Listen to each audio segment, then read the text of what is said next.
Alright, good morning.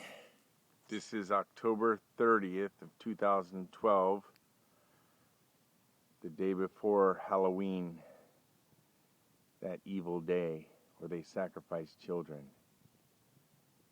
Oh boy. I should be going into a fast and prayer during this time. This is a very bad time for me. Anyways, let's get to it. This is my helmet. It's the helmet of Achilles. I've done a lot of work to it. When I got it from the guy, it was just, it was welded together. It was just plain steel. And the plume at the top didn't fit. I had to do a lot of grinding to get it to fit. I've done extra grinding in it, and it was just a flat helmet. I've had to put all the padding in myself, and of course paint it. And the Lord had been helping me do this because there's no way I could do it. And you wouldn't believe how precise the padding has to be in order for the helmet to sit right on your head. But what I've got to do to the helmet is I've got to put a strap in and a buckle, which will probably be this piece down here. I'm going to take these pieces off. This went to my shofar. I don't have any money, so I'm gonna have to try to utilize what I've got. Okay.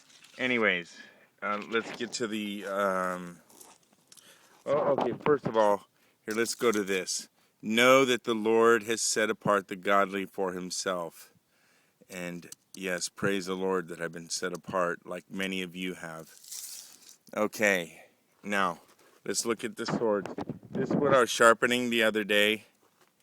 These are my swords. They are battle ready.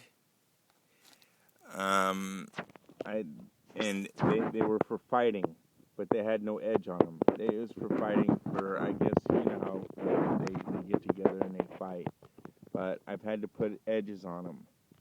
So I've done that on both swords. They're not finished yet. Is the other sword. They're almost identical.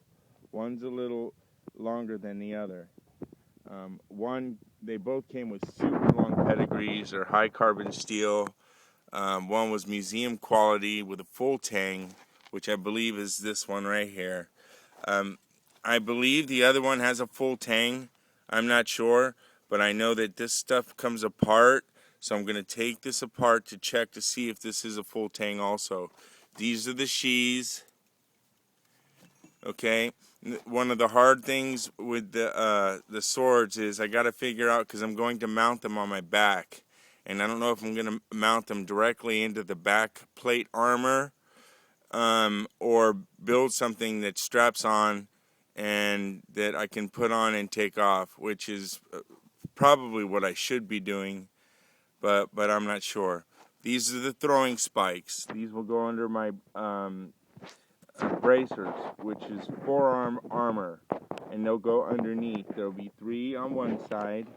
You can see that they're heavy steel. I may fire and then quench them. I'm not sure yet. They will be painted black once I'm finished. Everything I have is black. This right here is military grade, like face paint, and I'm going to do Celtic paint on my body that will go with the armor. Eventually you'll see all the armor and, my shofar. The other thing I have is a shofar, which has to fit on the back. And making it all, putting it all together is one thing, and making it all work and fit is another. I had a beautiful staff that I had to get rid of because it's just too much. And that's one of the hardest things is figuring out what's going to work and what's not. And I'm mostly concentrating on an Exodus. So this has to do with something that the Lord had been revealing to me out of the book of Isaiah. And we'll go over that later. But that's that, the Exodus. And this is my outfit for an Exodus. Okay, and there we go again. That's what I read yesterday. Now you got to know that I was in NIV for the longest time, and I would not let the NIV go until other people had brought it to my attention about the changes that had been made. So I had to switch to a King James, and I'm putting